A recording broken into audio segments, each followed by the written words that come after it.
Hello students, welcome to I exam B.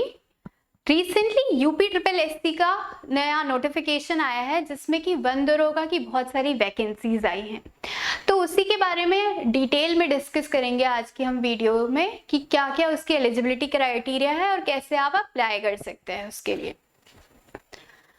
तो फिर ये एग्जाम यूपी ट्रिपल एससी करवाता है वन दरोगा की मुख्य परीक्षा के लिए, दैट इज मेंस का एग्जाम है, जिसकी ऑनलाइन आवेदन मतलब एप्लीकेशन स्टार्ट होनी है फ्रॉम 17 अक्टूबर से स्टार्ट होगा और इसकी सबमिट करने की लास्ट डेट है 6 नवंबर। और अगर आपसे कोई भी एप्लीकेशन फॉर्म भरते टाइम कोई भी मिस्टेक हो जाती है, कुछ करेक्शंस करने हैं, तो फिर आप करेक्शंस की लास्ट डेट है हमारी 13 नवंबर। उसके बाद से कोई भी करेक्शंस जो है हमारे एक्सेप्ट नहीं किए जाएंगे। तो आप मेक श्योर कि इसी टाइम पे आप अपने सारे करेक्शंस कर दें, जो भी है। पहले तो आप डिटेल्स ही सही भरें। अगर आपकी गलती से कोई मिस्टेक हो जाती है, कुछ भी गलत हो जाता है, तो फिर आप करेक्शंस कर सकते हैं। तो फिर ये मुख्य परीक्षा है, मेन परीक्षा है। इसकी प्रीलिमिनरी टेस्ट जो है, पीईटी जो एग्जाम होता है यूपी में अब, तो वो ऑलरेडी 2021 में हो चुका है।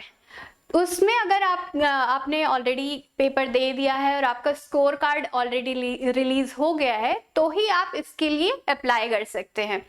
उसमें आपका जो एब्सोल्यूट स्कोर है वो 0 या नेगेटिव नहीं होना चाहिए। जिनका भी 0 से ज्यादा जिनके भी मार्क्स हैं वो इसके लिए अप्लाई कर सकते हैं।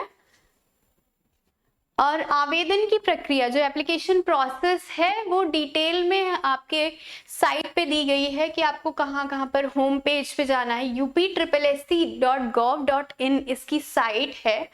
ये आपको आई होप विजिबल होगा। uptripplesc.gov.in की साइट है। इसके होम पेज पे जाके आपको लाइव एडवर्टाइजमेंट इसमें मिल जाएगा। आप बाकी डिटेल इसमें देख सकते हैं कि क्या क्या स्टेप्स आपको फॉलो करने हैं अप्लाई करने के लिए। यहाँ पर हम आपको बताएंगे कि क्या क्या एलिजिबिलिटी क्राइटेरिया वगैरह है इस फॉर्म को अप्लाई करने के लिए। तो हमारा जो एप्लीकेशन फीस है, जो फीस हमें पे करनी है इस एग्जाम के लिए, वो है ओनली 25 रुपीज। और ये सारी कैटेगरी के लिए है।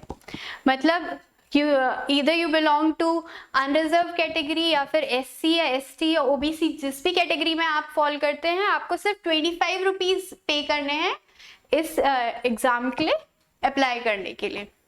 नेक्स्ट इज कितनी कितनी सीट्स हमारी अलग अलग रिजर्व्ड हैं अलग अलग कैटेगरी के लिए। टोटल हमारी सीट 701 है, बट हमारी अनरिजर्व्ड के लिए हमारी 288 सीट्स हैं। SC कैटेगरी के लिए 160 सीट्स हैं, ST के लिए 20 सीट्स हैं, OBC के लिए 163 सीट्स हैं और EWS जो होता है उसके लिए 70 सीट्स हमारी रिजर्व्ड हैं। So total it makes 701 seats हमारी इन टोटल हैं इसमें।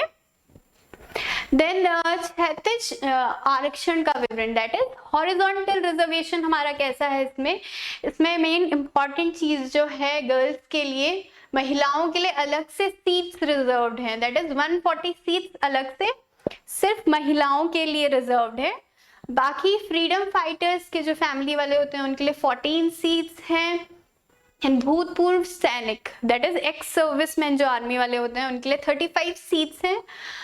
उत्कृष्ट खिलाड़ियों हेतु, मतलब कि जो भी स्टेट लेवल के प्लेयर्स हैं या नेशनल लेवल के प्लेयर्स हैं, उनके लिए अलग से सीट्स रिजर्व्ड है 14 सीट्स। बट इसमें नोट करने वाली बात यह है कि दिव्यांगजन, जो भी फिजिकली हैंडीकैप्ड लोग हैं, उनके लिए कोई सीट इसमें रिजर्व नहीं है। आपको जनरल से ही एग्जाम देना पड़ेगा, ठीक है। तो अनिवार्य अर्हता, दैट इज शैक्षणिक एजुकेशनल क्वालिफिकेशन, जो एलिजिबिलिटी क्राइटेरिया है वो इसमें डिस्कस किया गया है कि आप किसी भी यूनिवर्सिटी से ग्रेजुएट होने चाहिए। गणित, that is maths, physics, chemistry, botany, zoology, forestry, geography, agriculture, stats या फिर एनवायरमेंटल साइंसेस में से 2 या अधिक विषय के साथ स्नातक उपाधि अथवा अभियांत्रिकी में स्नातक उपाधि या पशु चिकित्सा विज्ञान में स्नातक उपाधि होनी चाहिए आपकी। तो आपको इन सारे सब्जेक्ट्स में से कोई भी 2 सब्जेक्ट्स में आपका ग्रेजुएशन होना चाहिए।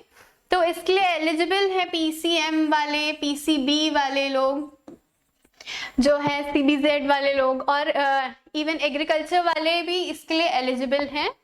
बाकी वेटनरी साइंस वाले जो है, पशु चिकित्सा विज्ञान में, वो लोग भी इसके लिए एलिजिबल हैं। तो आप लोग सब अप्लाई कर सकते हो इसके लिए। बाकी आयु सीमा जो है, दैट इज एज लिमिट हमारी इसमें 21 to 40 ईयर्स है। 40 ईयर्स तक की एज आप होनी चाहिए। और point to be noted is 1 जुलाई 2022 तक आपकी इतनी एज होनी चाहिए। अगर 1 जुलाई 2022 को आपकी एज 40 ईयर्स से ज्यादा है तो आप अप्लाई नहीं कर सकते, या फिर 21 से कम है तो भी आप अप्लाई नहीं कर सकते, आप इसके लिए एलिजिबल नहीं होंगे। ठीक है। बाकी फिजिकल जो रिक्वायरमेंट है, शारीरिक मानक नियम जो है, उसके हिसाब से जो मेन हैं उनकी हाइट होनी चाहिए 163 सेंटीमीटर हाइट होनी चाहिए, वेयर एज वुमेन में 150 सेंटीमीटर हाइट होनी चाहिए। और जो अनुसूचित जनजाति, गोरखा, नेपाली, गढ़वाली, कुमाऊनी लोग हैं, जो भी उत्तराखंड में मोस्टली होते हैं गढ़वाली कुमाऊनी लोग, और नेपाली लोग या गोरखा लोग भी हैं जो, उनके लिए थोड़ा कम है इसमें। उनके लिए रिक्वायरमेंट जो है हाइट की, मेन के लिए 152.5 सेंटीमीटर, वेयर एज वुमेन के लिए 145 सेंटीमीटर। तो उनको थोड़ा रिलैक्सेशन है हाइट में।